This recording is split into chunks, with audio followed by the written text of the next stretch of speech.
no es con fuerza ni poder, mas con su Santo Espíritu. No es con fuerza ni poder, mas con su Santo Espíritu. Aleluya. Las almas de la guerra. Las almas de la guerra no son de este mundo, son fuertes en Dios, fuertes en Dios. Misericordia y poder de su amor son la fuerza mayor, adorando a Cristo en unidad. Gloria a su nombre, nos da su verdad, no es con fuerza ni poder, mas con su Santo Espíritu. No es con fuerza ni poder, mas con su Santo Espíritu. Las almas de la guerra no son de este mundo, son fuertes en Dios, fuertes en Dios. Misericordia y poder de su amor son la fuerza mayor, adorando a Cristo en unidad. Gloria a su nombre, nos da su verdad, no es con fuerza ni poder, mas con su Santo Espíritu. No es con fuerza ni poder, mas con su Santo Espíritu. Aleluya. Gracias, Señor, porque no es con fuerza ni poder, sino con tu Espíritu Santo, Señor.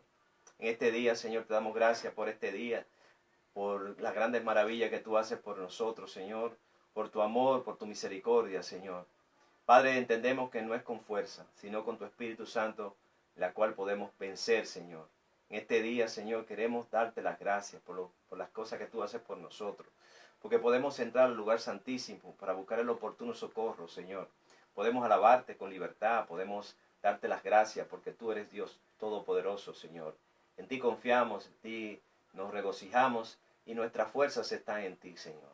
Queremos a veces tirar la toalla, Señor, a veces queremos, Señor, dejar las cosas, Señor, pero tú nos das la fuerza, Señor. Tú nos das la suficiente poder en tu Espíritu Santo en nuestras vidas, Señor. Gracias porque en tu amor, en tu misericordia podemos estar, Señor. Gracias en el nombre de Jesús. Aleluya.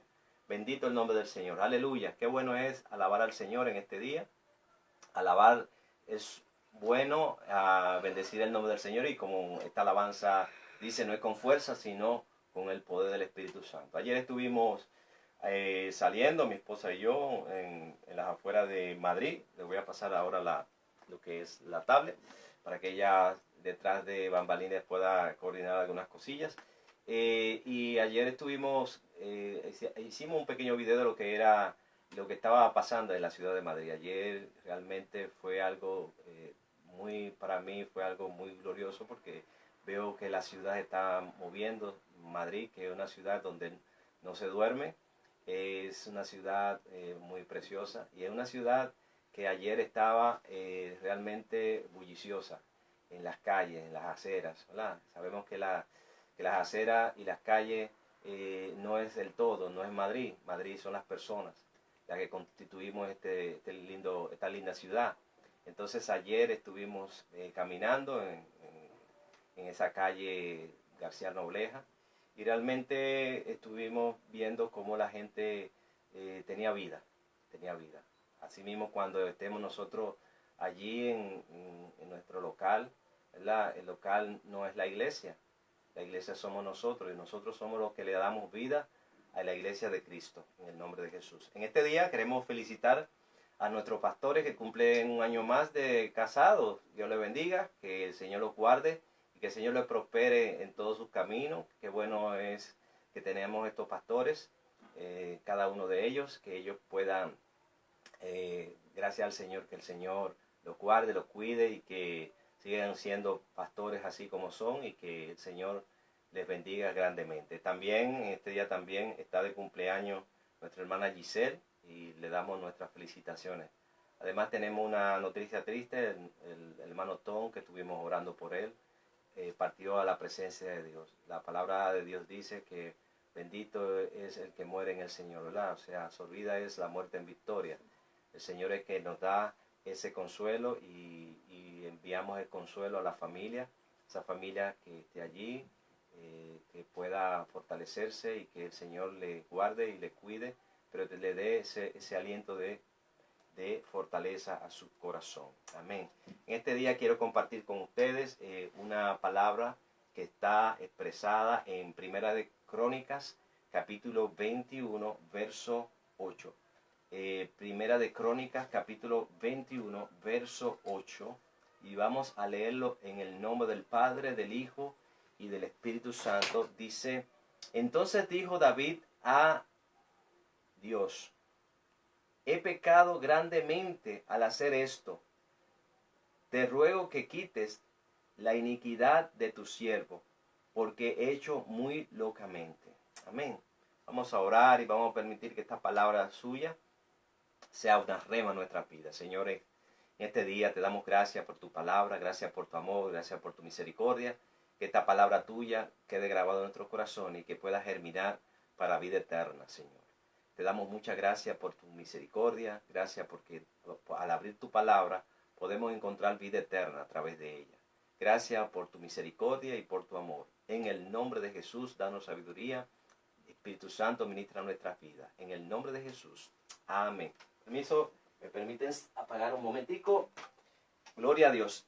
Dice la Biblia aquí de David. David habla de un hombre que era conforme al corazón de Dios. Vemos que Dios trabaja a través de David, un tremendo siervo de Dios.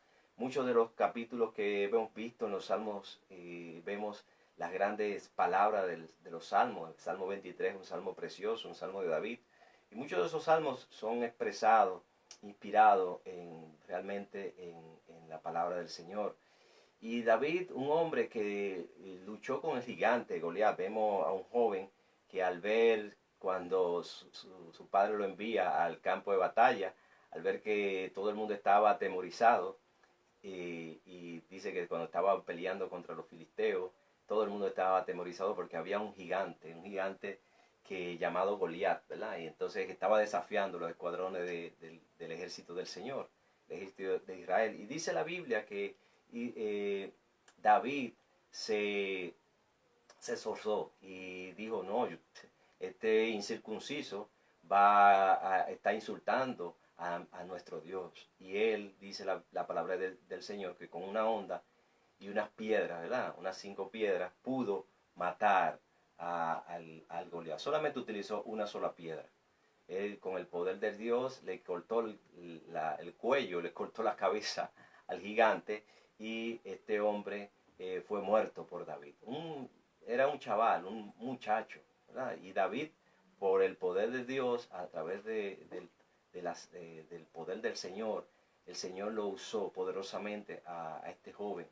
Y David, el rey David fue elogiado, fue elegido, ¿verdad? Dice que David mató a 10,000 y Saúl a miles. Entonces fue elogiado por el pueblo. Un hombre que sale del anonimato y llega a ser ungido por Samuel. Un hombre que Dios lo usó poderosamente, ¿verdad? Entonces, este hombre, músico, cantor, adorador, un hombre realmente usado poderosamente delante de Dios, dice que tuvo grandes favores delante del Señor. David fue un hombre apasionado por la obra de Dios, un hombre que en su momento más difíciles de su vida siempre se refugió en el Señor. Un rey conquistador, un rey donde realmente Dios lo usó poderosamente para conquistar muchos pueblos, ¿verdad?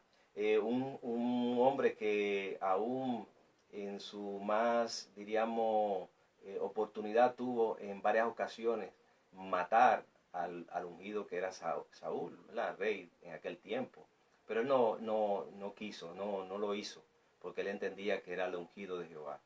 Entonces dice la palabra que David mató a mucha gente en cuanto a lo que es sus enemigos. Era un rey que inclusive hizo un pacto con Dios, o Dios hizo un pacto con David, un pacto davídico, el pacto de David. Tanto es así que hoy podemos ver que ese pacto es un pacto muy parecido al pacto que hizo Cristo con nosotros, ¿verdad? Un pacto que se iba a extender hasta la eternidad. Y vemos que a través de la descendencia de David, iba a venir el Mesías, ese Mesías prometido. Y en una ocasión, cuando un ciego, ¿verdad? Un ciego llamado Bartimeo, dijo y clamaba, ¿verdad? Porque él quería ser sanado, y decía, Jesús, hijo de David, ten misericordia de mí. Decía dice Marcos capítulo 10, verso 47. Jesús, hijo de David, ten misericordia de mí, indicando de que Jesús era descendiente de David. Y lo vemos en la genealogía, ¿verdad? En la genealogía, tanto en la genealogía de José como en la genealogía de María, que Jesús realmente, tanto la parte legal como la parte humana de la matriz, ¿verdad? De parte de María, Jesús es descendiente de David. Entonces entendemos que David era un hombre que Dios lo eligió conforme a su corazón. Un hombre realmente que tenía muchas cualidades, tremendas cualidades, pero también era un hombre sujeto a pasiones, ¿verdad? Dice la Escritura que tuvo también grandes frustraciones, decepciones en su vida, ¿verdad? Donde vemos que David tuvo un gran pesar en su vida, donde podemos ver a David, a un hombre que había estado en la cúspide de su reinado y cae en el pecado, ¿verdad? De adulterio con una mujer. Entonces, David tuvo muchos logros, pero también tuvo muchas caídas. Pero en medio de esas caídas, en medio de esas pruebas que tuvo David, Dios estaba con David. Dios estuvo con David. Entonces, hay una cosa que me llama mucho la atención aquí en el capítulo 21 de Primera de Crónicas, ¿verdad? Que vemos que que pasó una situación muy difícil David, ¿verdad? Una situación bastante dura en David. Que vemos que muchas personas piensan que el gran pecado de David fue, aunque delante de Dios los pecados son todos iguales, ¿verdad? Pero vemos y muchos dicen, no, que el gran pecado de David fue haberse estado con esta mujer, ¿verdad? Pero en realidad eso fue uno de los pecados que tuvo David. David en el capítulo 21, ¿verdad? En el capítulo 21 de Primera de Crónicas vemos qué pasó con David. Dice la Biblia aquí que David dice que había pecado grandemente, aunque como le dije anteriormente, delante de Dios no hay pecado grande ni pecado pequeño. Hay pecados que te afectan a ti como persona.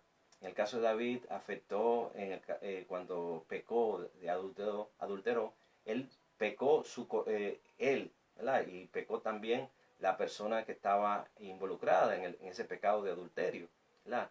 Pero también, y eso diríamos lo afectó a él directamente. Pero en el caso de este pecado, ¿verdad? En el pecado que David cometió aquí, no solamente lo afectó a él, no solamente afectó a su familia, sino también afectó también al pueblo. Hay pecados en nuestras vidas que puede ser que te afecten a ti de manera directa. Pero hay pecados también que no solamente te afectan a ti, sino también afectan a otros y a una gran cantidad de personas. O sea, por ejemplo, no es lo mismo en el caso de hoy que estamos viendo del gobierno, en el caso del presidente del gobierno, perdón, Pedro Sánchez, donde él puede tomar decisiones personales en su casa, ¿verdad? Él puede tomar decisiones dentro de su casa, con su familia, ¿verdad? Pero una cosa es lo que él pueda tomar de decisiones en su casa, que puede afectar su familia, y otra cosa las decisiones que él puede tomar como presidente de gobierno, donde él afectará a millones de personas, ¿verdad?, que están bajo su gobierno. Entonces, en el caso de David, el pecado de David no solamente afectó de manera directa a su persona, sino también de manera directa a otros, y sobre todo el fallarle al Señor, que es lo más duro. O sea, lo más duro en nuestras vidas es fallarle a nuestro Dios. Amén. Entonces, en el caso de David, David era un hombre, sí, conforme al corazón de Dios, sí, sí.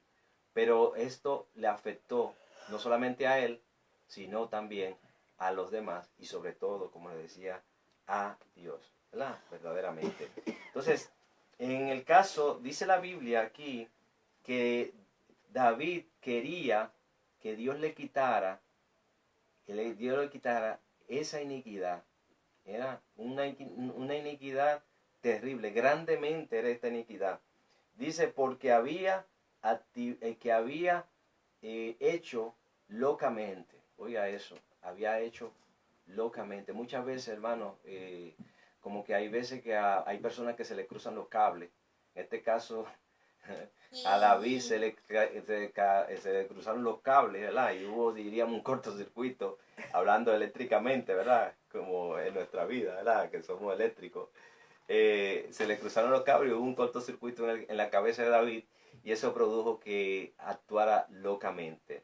¿Sabía usted que el mayor pecado que cometió David no tenía nada que ver con Betsabé? O sea, el mayor pecado de David no tuvo nada que ver con Betsabé. Pero vemos cuál fue el pecado que afectó el mismo corazón de Dios. El mismo corazón de Dios fue afectado. Y es importante que entendamos que cuando cometemos un pecado, no solamente nos afectamos, podemos afectarnos nosotros a una tercera persona, sino también podemos afectar el corazón de Dios. Amén. Y no solamente se lleva a un nivel, diríamos, físico, ¿verdad? Porque David tuvo como consecuencia la muerte del hijo que iba a tener, ¿verdad?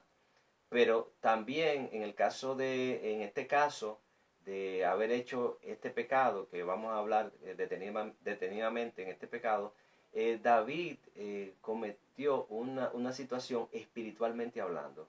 Y ahí afectó realmente su vida.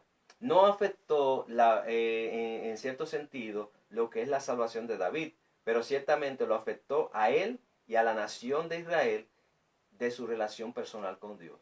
O sea, no solamente lo afectó, no es que perdió su salvación en este sentido, sino que este hombre afectó su relación personal con Dios, que es lo más importante en nuestras vidas, nuestra relación con nuestro Creador. Y este pecado, cuando vemos, estamos hablando en el verso 2, ¿verdad? En el verso 2 del mismo capítulo 1, habla del gran pecado que cometió David, y fue el haber hecho censo, ¿verdad?, al pueblo de Israel y al pueblo de Judá, al haber hecho censo. O sea, ¿qué hace que Dios se disguste tanto, se aire tanto con David? El haber hecho censo, ¿verdad? Dice la Escritura en 1 de Crónicas 21:2, dice, dijo David a Joab y a los príncipes del pueblo, id y hacer censo de Israel, desde Berseba hasta Dan, e informarme sobre el número, o sea, la cantidad de ellos, para que yo lo sepa. O sea, quiere decir que David mandó a Joab, ¿se acuerdan de Joab, que era el general que María habló detalladamente en una prédica, ¿verdad? Uno de los sobrinos de David. Joab, él mandó a Joab, el general, y a los príncipes del pueblo que censara al pueblo. Pero ¿cuál es el motivo del censo? ¿Verdad? ¿Cuál sería la causa de censar al pueblo? Entonces, vamos a ver una cosa. ¿Es pecado censar? ¿Es pecado, diríamos, hoy en día censar? Hoy en día los gobernantes, los gobiernos, los países censan a su población, ¿verdad? Ver la cantidad de habitantes, ver la edad, el sexo, ¿verdad?, si son hombres o mujeres. es normal, ¿verdad? Que, por ejemplo, la mano productiva, qué mano productiva habrá en ese sector, o cuántos, por ejemplo, habitantes o cuántos extranjeros hay en ese lugar, o sea, etcétera, etcétera. O sea, podemos ver que en realidad en nuestros países modernos hacen estadísticas, ¿verdad? Hacen censo a ver qué cantidad de médicos hay en tal hospitales o a qué cantidad contamos. ¿Será eso pecado? ¿Será que eso es pecado hacer esas cosas? Porque entonces mi esposa estaría en pecado porque realmente su, su trabajo de realmente de censar y no es así.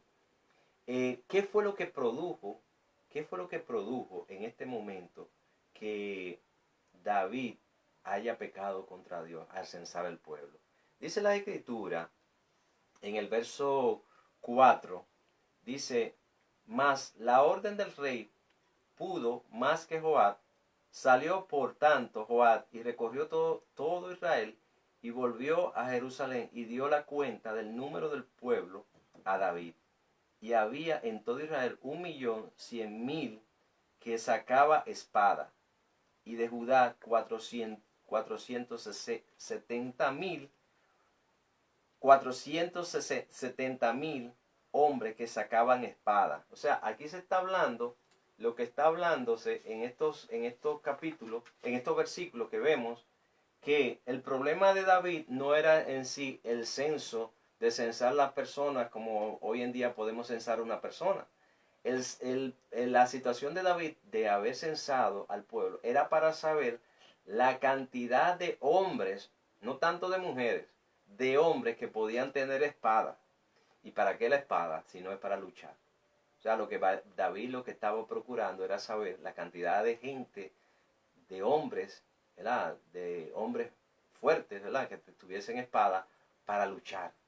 ¿Qué significaba eso? ¿Significaba algo para Dios? Sí, sí, sí significaba algo para Dios. Porque Dios era el que le estaba diciendo a David que era todo suficiente, el único que podía sostener su vida, el único que pudo luchar contra el diríamos, el único que pudo luchar contra el gigante y vencerlo, con la ayuda de Dios, ¿m? Con la ayuda de siendo David un niño. Imagínense usted, no fue con fuerza ni con poder, sino más con su Espíritu Santo. Eso es lo que decía, eso es lo que dice la palabra y lo que decía la alabanza que al principio hablábamos, que pusimos. Entonces, en el caso de David, el propósito del censo de David era saber la cantidad de personas que habían de espadas para poder luchar. ¿Mm? ¿Qué quiere decir eso? Yo quiero saberlo. ¿Para qué? Para que cuando venga la lucha yo sepa en quién me sostengo. ¿Verdad? Me llama mucho la atención esto porque David, aún a pesar de que era un hombre diríamos, conforme al corazón de Dios, era un hombre que estaba sujeto a pasiones. Y vemos que en el verso 1 dice que fue Satanás que se levantó contra Israel e incitó a David a que hiciese censo en Israel. Cuando habla de incitar o incitó, aquí se está hablando es de influenciar, no de poseer, ¿verdad? En ningún momento David fue poseído por Satanás, sino fue influenciado, ¿verdad? Entonces él como que oyó esas voces extrañas que vino a su corazón para poder censar al pueblo. Entonces lo que estaba diciéndole David a Dios, yo no te necesito, lo que le estaba diciendo David a Dios, yo tengo mi ejército y ya no te necesito. Ya las batallas que hemos luchado, bueno, ya es pasado, fiebre pasada, aguas pasadas. Pero en este momento tenemos que nosotros entender que tenemos que depender de Dios en todo, en cualquier momento. No porque tú hayas luchado, porque tú hayas librado muchas batallas, ya todo está bien bonito. Entonces, en este caso, David confió más en los hombres que tenía que en Dios. Y esto es realmente deprimente. Me imagino yo poniéndome en el caso, en la situación del Señor, en el corazón de Dios, y viendo cómo Dios podía sentirse Es como que si hoy me dice mi esposa, arréglame este secador o este electrodoméstico, que sé arreglarlo y que aún con la mano, diríamos, cerrado, con los ojos cerrados, puedo arreglar este equipo, ¿verdad? Y mi esposa, en vez de confiar en mí, en vez de depositar esa confianza en mí, deposita la confianza en otra persona. Yo me sentiría defraudado, me sentiría mal, porque ya sabiendo mis capacidades y viendo que anteriormente, y he trabajado en esa área, y estoy trabajando en esa área, que anteriormente he hecho esa labor, y que hoy no deposite esa confianza en mí. Pues Dios, diríamos en términos humanos, poniéndome en ese lugar del Señor, pensaría lo mismo. Pensaría, oye, ¿qué tantas luchas yo había hecho con David? ¿Qué tantas luchas le he dado la victoria? ¿Verdad? Entonces, por ejemplo, en el caso de Gedeón solamente utilizó 300 personas, 300 hombres. O sea, Dios no mide cantidad, Dios mide su poder, Dios no mide la cantidad que tú tengas. Entonces David, en este caso, David lamentablemente pensó más en su cantidad. Muchas veces ponemos nuestra confianza en hombres, muchas veces tenemos la confianza en que en la tarjeta de crédito, en la cuenta de banco, tenemos en ese diputado que tengo que me puede enchufar, esa persona que está ahí que me puede ayudar, pero, pero, pero realmente estamos confiando en el Señor, realmente estamos depositando nuestra confianza en Dios. En este momento donde tú ¿estás tú confiando en el Señor o estás confiando en la gran cuenta de banco que tienes, o en la tarjeta de crédito que tienes, o en el primo, o en el hermano, o en la papá o el mamá que tú tienes? Primero, ante todo, debemos confiar en Dios, ante todo. Amén. No es lo mismo creer en Dios que creerle a Dios. Eso es importante que entendamos eso. No es lo mismo creer en Dios que creerle a Dios. Creer en Dios lleva la idea de que le aceptamos, ¿verdad? Y que Él es real y que Él existe. Muy bien, está claro. Bien, hay muchas personas hoy en día que creen en Dios. Pero una cosa es creer en Dios, que Él existe, que Él es real. Y otra cosa es creerle a Dios. Cuando creemos a Dios, estamos pensando en un Dios omnisciente, omnipotente, en sus atributos, en que Dios es todo suficiente, el Shaddai, el que todo lo puede. Entonces, creerle a Dios es creerle y rendirle a su voluntad, ¿verdad? Rendirle y que Él nos guíe y que en Él depositamos todas nuestras fuerzas. Aún el Señor no dependía de sus fuerzas, dependía del Padre, ¿verdad? Dependía de la voluntad del Padre. Yo no vine a hacer mi voluntad, sino la voluntad de mi Padre. Entonces, el pecado grande de David, en este caso, que podemos ver, es el pecado de la incredulidad. El pecado de la incredulidad. Ese es el pecado, el gran pecado que tuvo David. David, al hacer el censo, ¿verdad? Y al medir la fuerza, qué cantidad de hombres, ¿verdad? De espadas tenía, ¿verdad? Él lo que estaba no creyendo en el Señor y poniendo en su corazón una semilla que se llama incredulidad. La Biblia habla en Hebreos capítulo 11, verso 6, pero sin fe es imposible agradar a Dios, porque es necesario que el que se acerca a Dios crea que le hay y que Él es galardonador de los que le buscan. O sea que cuando yo me acerco a Dios, yo tengo que saber no solamente que Él existe, ¿verdad? Como dice, y que es el que se acerca a Dios, crea que le hay y que Él es galardonador de los que le buscan. O sea que Dios, al que le busca, Dios le da galardones. En el caso de David, Dios le dio muchos galardones. De un hombre que estaba al anonimato, por allá, perdido, infravalorado, ¿verdad? Por sus familiares, sus hermanos, sus padres, y haberlo librado de tantas cosas, ¿verdad?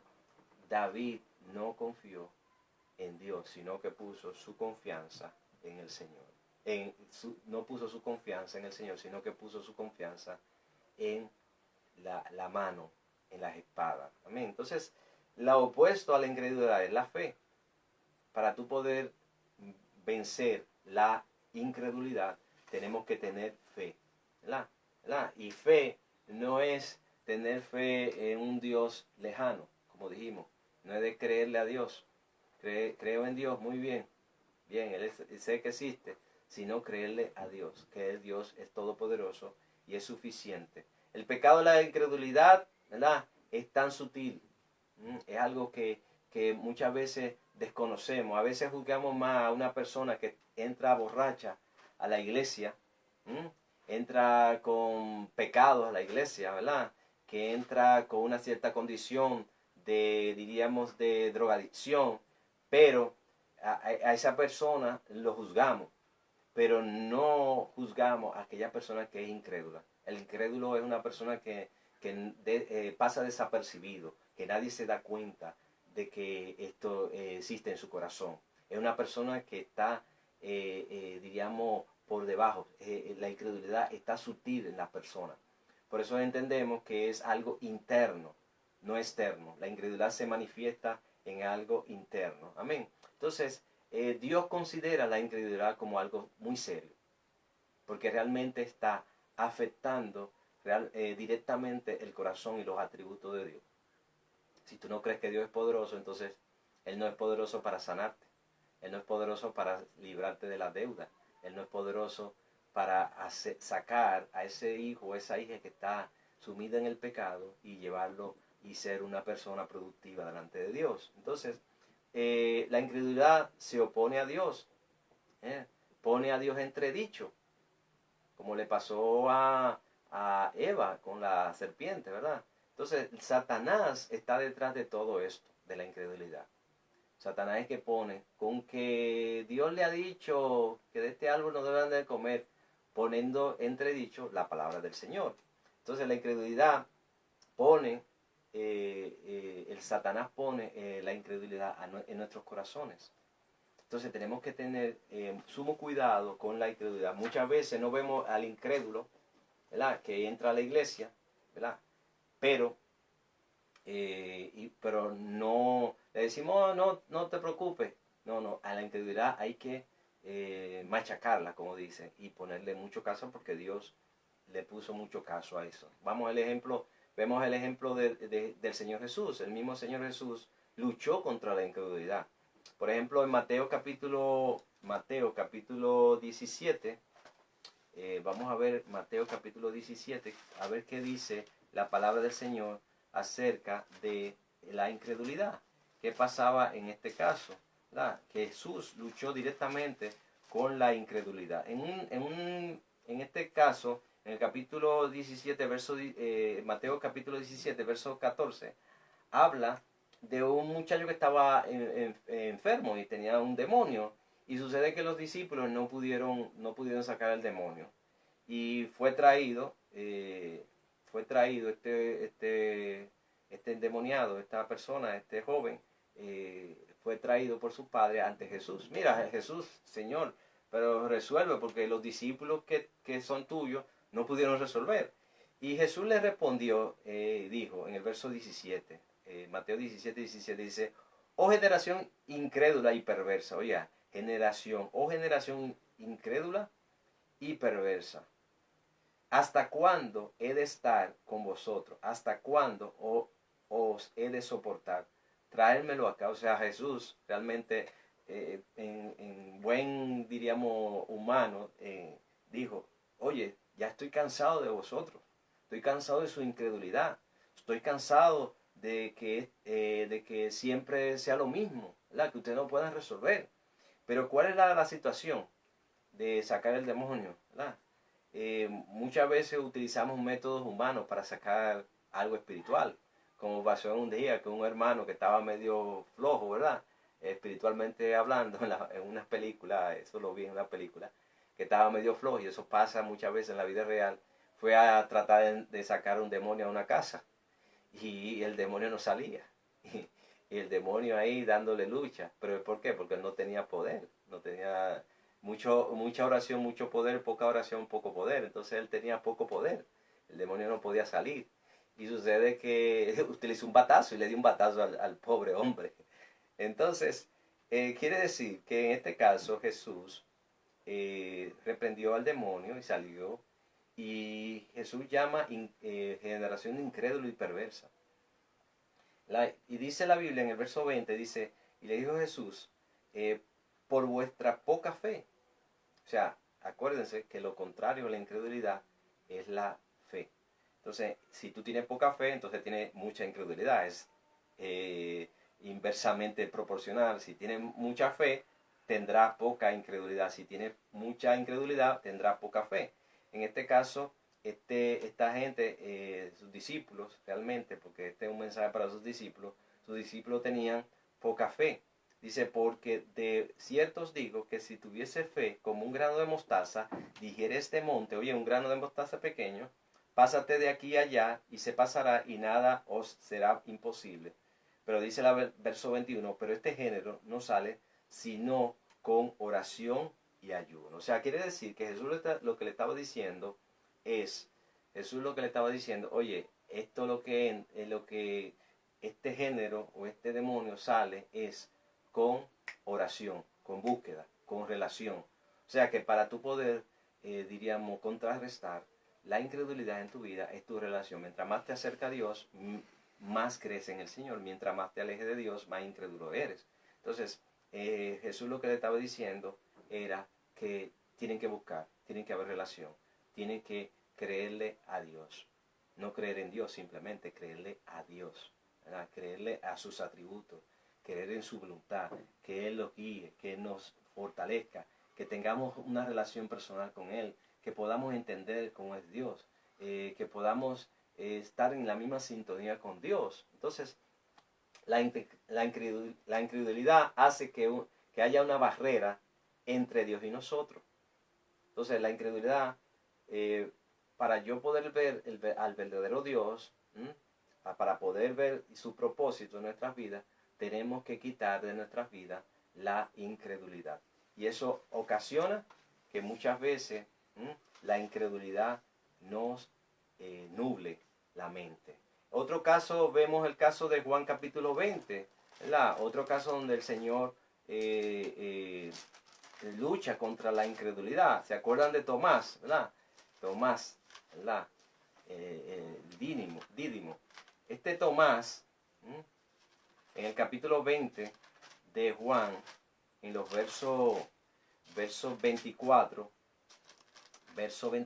después de Jesús, después del Señor haberse resucitado, el pobre Tomás no tuvo en el asunto, en la primera resurrección. Y él dice, bueno, como no lo he visto, pues así mismo como no lo he visto, bueno, pues si no lo veo, no voy a creer. Entonces en el verso 25 habla de lo que dijo Tomás, ¿verdad? Si no viere en sus manos las señales de los clavos y metiere mi mano, mi dedo en el lugar de los clavos y metiere mi mano en su costado, no creeré. 8 días después, dice el verso 26, 8 días después, estando otra vez sus discípulos dentro y con ellos Tomás, llegó Jesús, estando la puerta cerrada, y se puso en medio y le dijo, pasa a vosotros, y luego le dijo a Tomás, pon aquí tu mano, mira mis manos, y acerca tus manos, y métela en tu costado, y no sea incrédulo, sino creyente. O sea, Jesús no estaba en el momento físicamente ahí, pero Jesús estaba escuchando porque Él escucha lo que nosotros decimos. Y Él estaba escuchando lo que Tomás le estaba diciendo.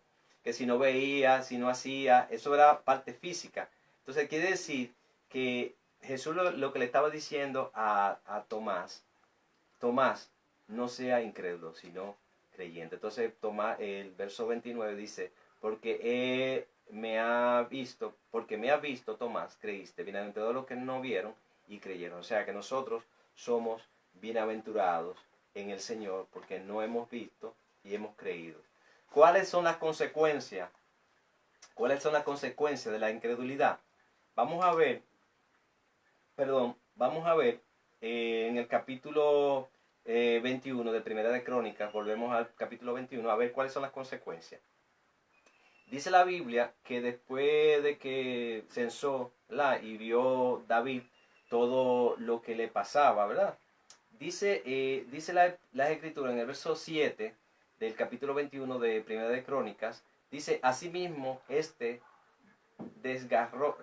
desagradó Asimismo, esto desagradó a Dios e hirió a Israel. O sea, la consecuencia de la incredulidad de no creerle al Señor es que desagradó. Dios se desagrada a aquellos que son incrédulos, a aquellos que no creen en Él, ¿verdad? E hirió a Israel. ¿Y cuál fue el hecho de que hirió? Bueno, lo hirió de una forma tal. Bueno, a David tuvo su consecuencia, todo pecado tiene su consecuencia. Y David, en este caso, David en el verso 8, que es el verso central que hemos leído, dice que había pecado y reconoció que había actuado de manera locamente, y él reconoció que Dios que le quitase esa culpa, ¿verdad? Esa iniquidad. Y él le dio tres opciones, y las tres opciones David escogió que tenía que ser juzgado por Dios. Imagínense ustedes, porque Dios tiene misericordia. Dios tiene misericordia de aquellos que son incrédulos.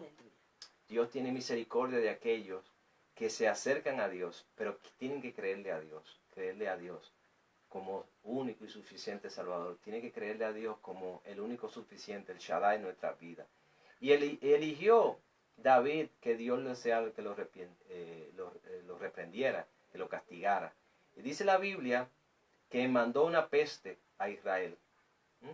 Mandó una peste y murieron 70,000 hombres en aquel momento. Y miren, qué interesante.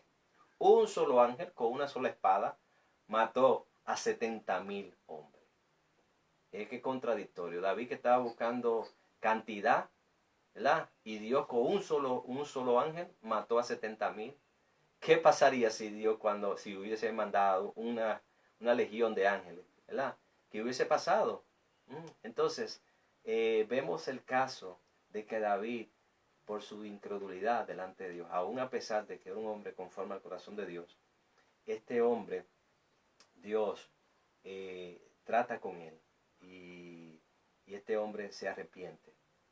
Y dice la Biblia que más luego en el capítulo, si los que quieran leer, ya vamos a ir concluyendo, que David hace y busca un lugar para hacer un altar a Dios.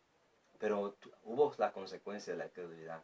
Hubo la consecuencia de que David hiciera del pueblo y contara al pueblo, de censar al pueblo y no creerle a Dios. Entonces, la conclusión que tenemos hoy en día: ¿estás tú creyéndole a Dios? ¿Estás tú siendo incrédulo? ¿Estás tú olvidándote de las grandes maravillas que Dios hace? Dice la Biblia que Dios es el mismo ayer, hoy y por los siglos.